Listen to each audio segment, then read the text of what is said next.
நேர்களே, நேத்து யுக்ரைன் அதிபர் ஜெலன்ஸ்கி அமெரிக்க அதிபர் டொனால்ட் ட்ரம்ப்பும் துணை அதிபராக இருக்கக்கூடிய ஜேடி வான்ஸும் எப்படி நடத்தினாங்க அப்படின்ற காட்சிகள் உலகத்தையே அதிர்ச்சியில் உரைய வச்சிருந்தது. எதிரி நாட்டு தலைவர்கிட்ட கூட இந்த மாதிரி பேச மாட்டாங்க, நட்பு நாடாக கருதப்படக்கூடிய உக்ரைன் கிட்ட இப்படி பேசியிருக்காரே அப்படின்றது தான் இந்த அதிர்ச்சிக்கு காரணம். இந்த நிலையில இரண்டு நாடுகளுக்குமான உறவு அடுத்த கட்டத்தை நோக்கி நகர்ந்திருக்கு. குறிப்பா சொல்லணும்னா, யுக்ரைனுக்கு முன்னாடி இருந்த பைடன் அரசு இந்த போர் சமயத்தில் நிறைய நிதி கொடுத்திருக்காங்க. எவ்வளோ? கிட்டத்தட்ட 11,980 கோடி டாலர்கள் பைடன் அரசு நிதி கொடுத்திருந்தாங்க.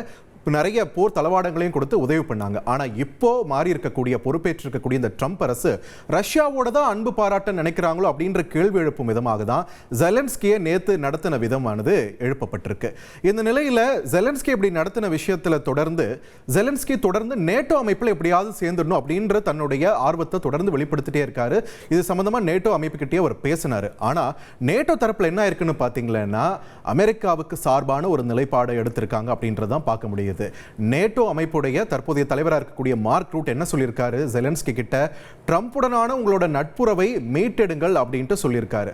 ஸோ நேட்டோவோட அமைப்பில் முக்கிய நாடாக இருக்கக்கூடிய அமெரிக்காவுக்கு ஆதரவாக தான் அந்த அமைப்போட தலைவரும் இப்போ பேசியிருக்காரு அப்படின்றது இங்கே உற்று கவனிக்க வேண்டியதாக இருக்கு. இந்த நிலையில் யுக்ரைனுக்கு ஆதரவு கரம் நீட்டியிருக்கிறது ஐரோப்பிய ஒன்றியம்.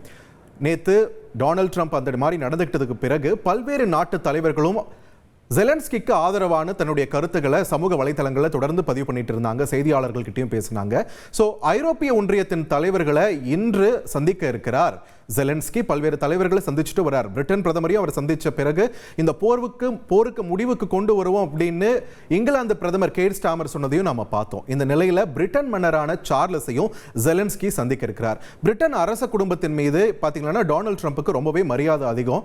அந்த மாதிரி நிலையில இப்போ சார்லஸோடைய நிலைப்பாடு எந்த பக்கம் போக போகுது, அதனை பொறுத்து அமெரிக்காவோட நிலைப்பாடு எந்த விதத்தில் மாறப்போகுது அப்படின்றதை எல்லாம் தான் தற்போது உலக நாடுகள் உற்று நோக்கி கொண்டிருக்கின்றன. ஒரு பக்கம் ஜெலன்ஸ்கிக்கு ஆதரவாக ஐரோப்பிய நாடுகள், இன்னொரு பக்கம் ரஷ்யாவுக்கு ஆதரவா அமெரிக்கா அப்படின்ற ஒரு களம், ஒரு வித்தியாசத்தை பார்த்திருக்கிறது அப்படின்றது தான் தற்போதைய நிலவரமாக இருக்கு.